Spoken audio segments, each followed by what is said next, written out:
Welcome to watch today's fresh home.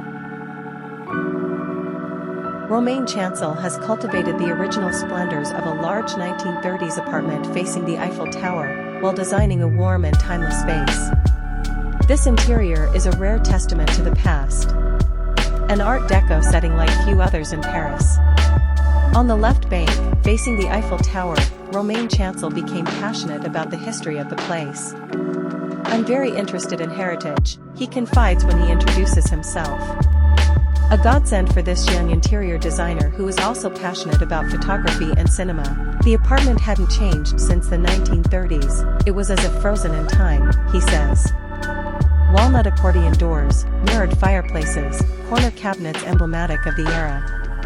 Excited by these existing riches, Romain Chancel decided to fully embrace Art Deco and delivers to the Mexican owner an interior steeped in history.